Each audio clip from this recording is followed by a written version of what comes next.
Akhirnya nyobain mie Bangladesh pertama di Kuningan. Alamatnya di Jalan Bandorasa, tepatnya di depan pom bensin Bandorasa. Wih, wangi kari ya. Mie Bangladesh pertama di Kuningan, ah? Iya, pertama Wah, yang ada di Kuningan. Kalau pertama buka itu dari awal puasa. sedap banget ini. Bumbu kari rempahnya. Harum. Harum, harum. Kumaha ceritanya bisa buka mie Bangladesh di Kuningan? Ceritanya itu ada temen dari Medan, terus suruh buka cabang di Kuningan. Tempatnya juga enak kan ya, Kang? Enak deh. Buat lesehan tuh. Buka dari jam 3 sore, kalau tutup jam 3 malam. Nih guys, wow, puding telur omeganya kita pecahin aja guys. Mantap, lumer banget ini mah. Wah, hujan-hujan Kuningan, mie Bangladesh, cocok. Wow. Ngabul keneh guys. Bismillah buatkeun. Karinya sedap, double telur. Mantap sih, enak, medok.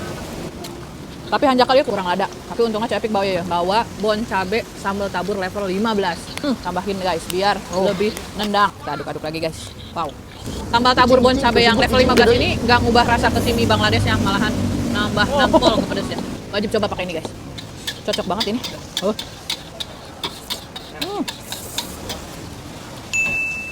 Hiji deui guys, abi mah mun makan kudu aya kriuk-kriuk.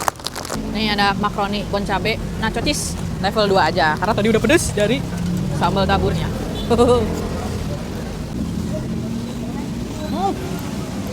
Enak wangi banget sih, gurih. Makaroni dan sambal tabur bon cabe bisa didapatkan di Alfamart dan Indomaret seluruh Indonesia. Guys, karena mie Bangladesh ini cocok ditaburin sama sambal tabur bon cabe, Cepik mau nempelin stiker bon cabe checkpoint. Approve ACC.